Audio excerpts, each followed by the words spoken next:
Hello students. तो इससे पहले वाले वीडियो में हम लोगों ने वर्क को बहुत डिटेल में एनालाइज किया था और उससे रिलेटेड हम लोगों ने डिफरेंट सिचुएशन देखी थी और कुछ कैलकुलेशंस भी किए थे related to calculation of work, कुछ न्यूमेरिकल्स किए थे related to calculation of work. तो इस वीडियो में हम लोग वर्क के कैलकुलेशन से ही रिलेटेड कुछ और डिफरेंट सिचुएशंस देखने जा रहे हैं जहां पर हमें कुछ अलग से सोचना होगा। ठीक है, तो बेसिक कॉन्सेप्ट वही रहेगा बट हमारे सोचने का तरीका जो है वो थोड़ा सा चेंज होगा। तो these are some unique situations और आइए इनको देखते हैं कि कैसे यहाँ पे हम लोग वर्क का कैलकुलेशन करेंगे।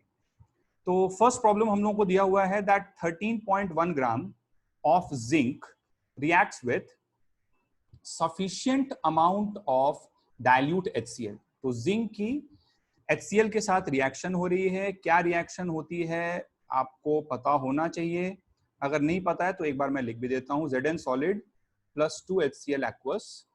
ये रिएक्शन बहुत सिंपल सी है, आपने 9th-10th में पढ़ी होगी कि मेटल्स जब डाइल्यूट एसिड्स के साथ रिएक्ट करते हैं तो हाइड्रोजन गैस इवॉल्व होती है और सॉलिड उनका सॉल्ट बन जाता है। ठीक है, तो Zn solid plus 2 HCl aqueous goes to ZnCl2 aqueous plus H2 gas. This is the reaction which is taking place. ठीक है, in an open container at 127 degree centigrade और हम लोगों को वर्क डन निकालना है ड्यूरिंग द रिएक्शन, मतलब reaction के दौरान कितना वर्क हुआ ये हम लोगों को कैलकुलेट करना है। ठीक है, तो देखो जो बेसिक कैलकुलेशन है वर्क का, जो बेसिक फॉर्मूला है वो तो वही सेम ही रहेगा भाई, है ना। कैसे हम लोग निकालेंगे? dW is equals to minus of P external into dV। ये वर्क का बेसिक फॉर्मूला है निकालने का और इसी को हम लोग बोथ साइड्स इंटीग्रेट कर देते हैं। ठीक है, दिस इज इंटीग्रल का साइन। अच्छा, dW इंटीग्रेट होके इससे बन जाएगा W। और ये बात बच्चों समझो कि अगर रिएक्शन एक ओपन कंटेनर में हो रही है तो ओपन कंटेनर में अगर रिएक्शन हो रही है तो प्रेशर फॉर श्योर कांस्टेंट होगा और जो P एक्सटर्नल है उसकी वैल्यू 1 atm के बराबर होगी। ठीक है, ओपन कंटेनर में pressure will be constant and it will be equals to 1 atm। तो हम लोग इसे बेसिकली इंटीग्रेट करेंगे फ्रॉम VI टू VF और P एक्सटर्नल कांस्टेंट है तो वो तो इंटीग्रल के बाहर आ जाएगा, इतना मैथ सबको आता है। जो कांस्टेंट चीज होती है वो इंटीग्रल के बाहर आ जाती है और ब्रैकेट में हमारे पास आ जाएगा V final minus V initial. ठीक है, तो इस टाइप का कुछ हमारे पास आया। तो बेसिकली यहाँ से बात इतनी निकलती है कि अगर हम लोगों को वर्क निकालना है, राइट, अगर हम लोगों को वर्क निकालना है तो हमें डेल्टा V निकालना पड़ेगा। We'll have to calculate the change in volume. ठीक है, तो डेल्टा V अगर हम लोग निकालें that is V final minus V initial, इसको मैं नाम दे देता हूं V final minus V initial. इसकी वैल्यू अगर हम निकालें तो केमिकल रिएक्शन में जो फाइनल चीजें हैं वो क्या है? प्रोडक्ट्स, और इनिशियल चीजें क्या है? रिएक्टेंट्स। तो V final will be equals to sigma V products, total volume of products minus the total volume of reactants. इतना काम हम लोगों को करना है। ठीक है, अब एक बार वापस से जरा रिएक्शन के पास चलते हैं। ठीक है, रिएक्शन में अगर आप ध्यान से देखो तो आपने 13.1 ग्राम जिंक लिया है, तो 13.1 ग्राम जिंक का मतलब हो गया 1/5 मोल। ठीक है, 1/5 मोल आपने जिंक लिया है। HCl सफिशिएंट अमाउंट बोला गया है तो इसका मतलब HCl तो एक्सेस में है और जिंक लिमिटिंग रिएजेंट है। ठीक है, तो जो भी प्रोडक्ट बनेगा वो लिमिटिंग रिएजेंट के हिसाब से बनेगा।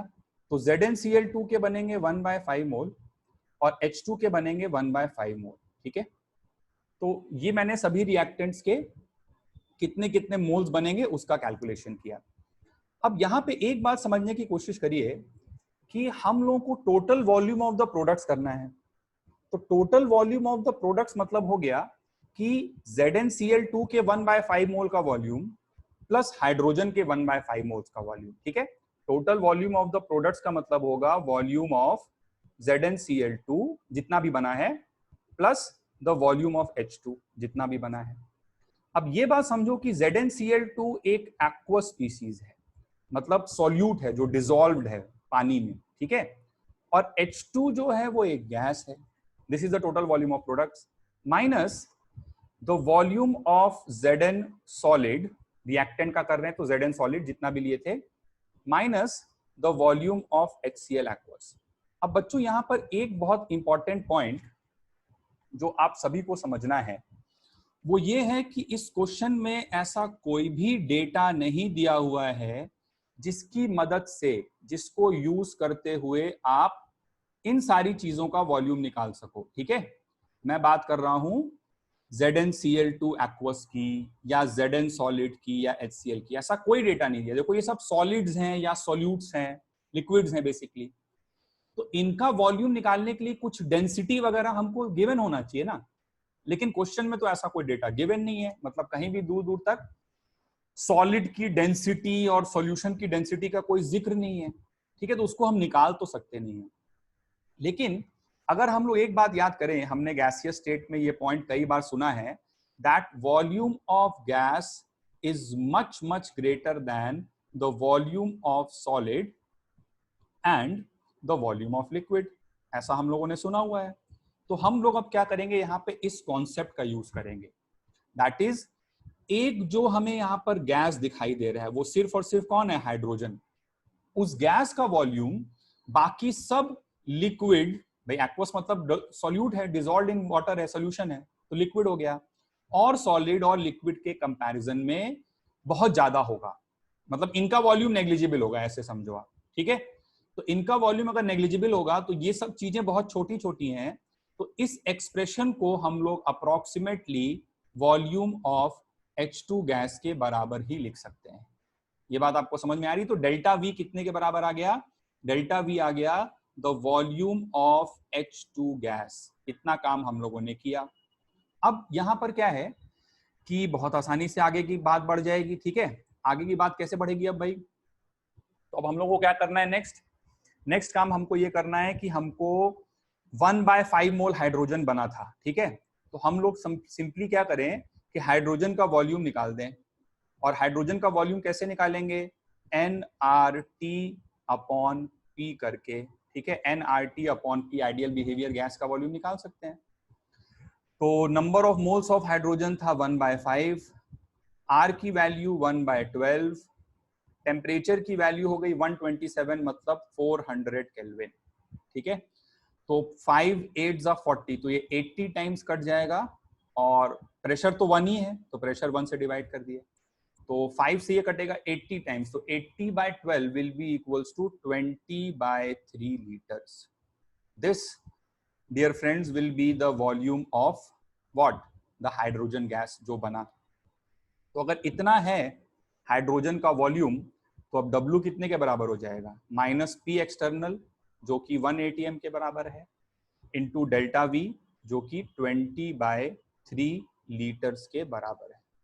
इसको आप सॉल्व करो, सॉल्व करने पर इसकी वैल्यू आपके पास आएगी -20/3 litre into ATM, which I am sure कि आप इसे जूल में कन्वर्ट कर सकते हो, ऐसा मैंने आपको ऑलरेडी सिखाया हुआ है।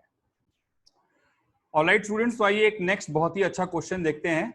यहां पर हमें बोला गया है a balloon contains 1 mole of hydrogen gas at pressure equals to 5 ATM। ठीक है, तो आप विजुलाइज करिए कि आपके पास कोई एक बलून है इस तरह से, और इस बलून के अंदर आपके पास हाइड्रोजन गैस भरी हुई है, और उसका जो प्रेशर है बच्चों वो 5 ATM के बराबर है, ऐसा क्वेश्चन में बोला गया है। ठीक है, और बलून का कुछ डायमीटर भी है।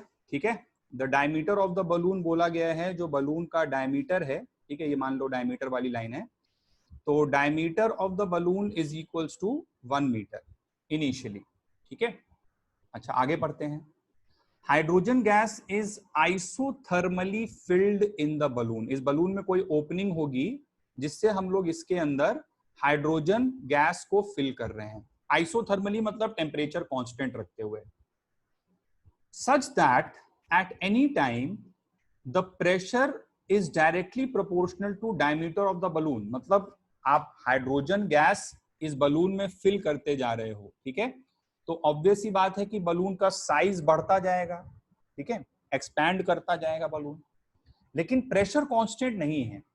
किसी भी मोमेंट पर जो प्रेशर है वो directly proportional to the diameter of the balloon है। ठीक है, तो एक बार के लिए तुम ऐसा मानो कि डायमीटर को हम लोग x से रिप्रेजेंट कर देते हैं। लेट्स से कि बलून का diameter is equals to some x के बराबर, तो I can say that pressure in the balloon is directly proportional to x। ठीक है, ऐसा बोला गया है। And we can write it P is equals to kx, ऐसी हम इक्वेशन लिख सकते हैं। तो pressure during the process constant नहीं है, क्योंकि जैसे आप हाइड्रोजन गैस फिल कर रहे हो बलून एक्सपैंड करता जा रहा है। ठीक है, एक्सपैंड कर रहा है तो उसका डायमीटर बढ़ता जा रहा है, लेकिन जैसे जैसे डायमीटर उसका बढ़ रहा है उसका प्रेशर भी चेंज हो रहा है। हमको निकालना है find work if the diameter gets doubled. अगर डायमीटर डबल्ड हो गया, मतलब पहले था कितना 1 मीटर और 1 मीटर से कितना हो गया 2 मीटर, तो हमें इस प्रोसेस में बेसिकली कैलकुलेट करना है कि कितना अमाउंट ऑफ वर्क हुआ होगा। अच्छा, अब देखो बलून के अंदर हमेशा एक प्रॉपर्टी होगी कि किसी भी मोमेंट पे जो प्रेशर अंदर वाला है वही बाहर वाला भी रहेगा, तभी बलून इक्विलिब्रियम में रह पाएगा। ठीक है, तो प्रेशर वेरिएबल है बेसिकली यहाँ पे। तो हम लोग वर्क निकालना चाहते हैं, तो हम लोग क्या करेंगे भाई, dW is equals to minus of P external into dV। ठीक है, इसे हमें इंटीग्रेट करना है, लेकिन जो प्रेशर है वो कांस्टेंट नहीं है, प्रेशर चेंज हो रहा है, लगातार वेरिएबल है। तो प्रेशर की जगह मैंने पुट कर दिया kx। प्रेशर का फॉर्मूला मेरे पास kx आया था। अच्छा, बलून ऑब्वियसली डायमीटर बोला जा रहा है तो बलून स्फेरिकल होगा, स्फेरिकल इन नेचर। तो v of a sphere can be written as 4/3 pi, r की जगह पे, r रेडियस होता है तो उसकी जगह पर मैं x/2 का होल क्यूब ऐसा लिख दे रहा हूं। ठीक है, तो इस तरह से हम लोगों ने इसे सोचा कि v को हमने इस तरह से लिख लिया। अच्छा भाई, ये क्या बन जाएगा, ये बन जाएगा v इज इक्वल्स टू 4 पाई, और नीचे ये 2 क्यूब 8 बन जाएगा, है ना। तो 8 से कटेगा 2 टाइम्स, तो it will B pi x cube upon 6। ठीक है, एंड dv बाय, क्योंकि मुझे अगर कुछ इसे इंटीग्रेट करना है, जैसे यहाँ पे अगर मैं dv लिख के बैठ जाऊंगा, p एक्सटर्नल की जगह तो kx पुट कर दिया, लेकिन यहाँ dv लिख के बैठ जाऊंगा तो ये इंटीग्रेट नहीं होगा बच्चों, तो मुझे x के टर्म्स में लाना पड़ेगा। ठीक है, तो dv को मैंने लिखा, ठीक है, dv को मैंने लिखा, इस डॉट को यहाँ से हटा देते हैं, ये लाइन हटा देते हैं यहाँ से। ठीक है, जस्ट अ मिनट, तो इसको रिमूव कर दिया हमने, एंड देन dv को मैंने लिखा π/6 तो कांस्टेंट है। ठीक है, और ये बन जाएगा 3x² dx, इसको डिफरेंशिएट कर दिया दोनों तरफ। ठीक है, तो ये इनटू है इसमें, है ना, तो dv की वैल्यू यहां से कितनी के बराबर आ जाएगी, this will be πx²/2 dx। तो हम लोग बेसिकली अब dv की जगह पर ये क्वांटिटी सब्स्टिट्यूट करेंगे, तो हम इधर आ जाते हैं वापस से। तो हमने निकाला w is equals to integral of minus kx into dv की जगह मैंने पुट कर दिया πx²/2 इंटू dx। ठीक है, तो ये हमारे पास कितना आ गया भाई, ये हमारे पास आया माइनस k π/2, ये तो बाहर आ गया, और इंटीग्रल ऑफ x³ dx बनेगा। लिमिट लगानी है, डबल हो रहा है, x क्या है डायमीटर, तो डबल हो रहा है, तो 1 से लेकर कहां तक गया 2 तक। ठीक है, तो माइनस k π/2 और ये x³ बनेगा, तो x³ का इंटीग्रल विल बी x⁴/4 और लिमिट इसमें हम लोग लगा देंगे 1 से लेकर के 2 तक। ठीक है, तो आई होप यहां तक आपको बात समझ में आ रही होगी।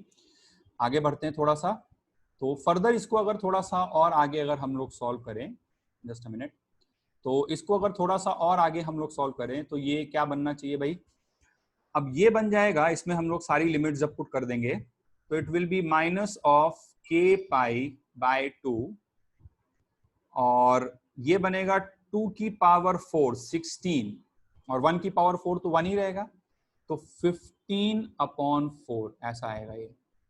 तो मेरे पास आंसर आया -15 k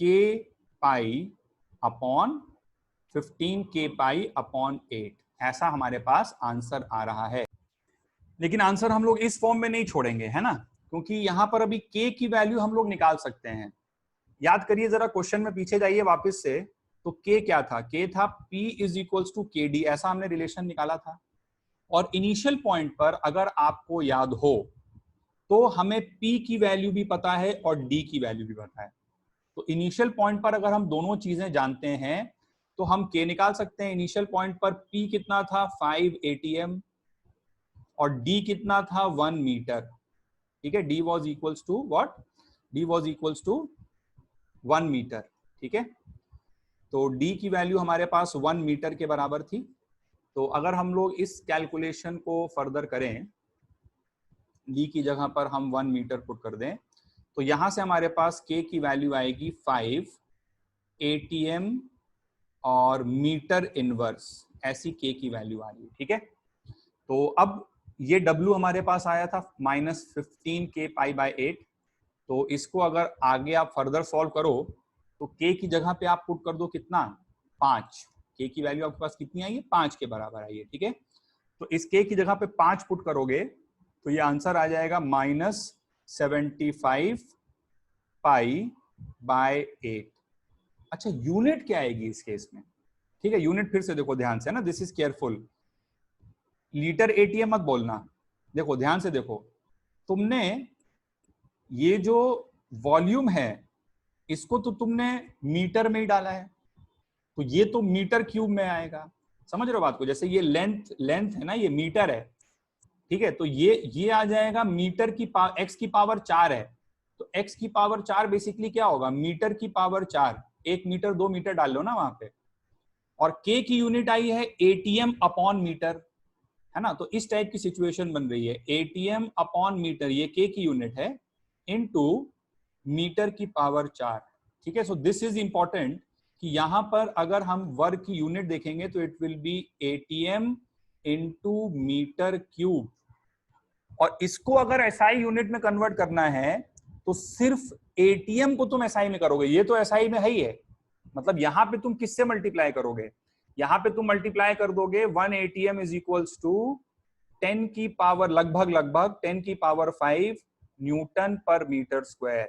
ठीक है, तो ये ध्यान रखिएगा यहाँ पे, दिस इज इंपॉर्टेंट कि यहाँ पे जब आपको कन्वर्जन करना होगा तो आप लीटर में नहीं है, ये मीटर क्यूब में है, तो आपको सिर्फ एटीएम को एसआई यूनिट में करना है। तो और एक्यूरेट अगर कैलकुलेशन चाहते हो तो आप वहां पर 1 ATM is equals to 1.01325 into 10 की power 5 newton per metre square, ये भी कर सकते हो, लेकिन मैंने इसको 10 की पावर 5 ही ऑलमोस्ट लिख दिया है।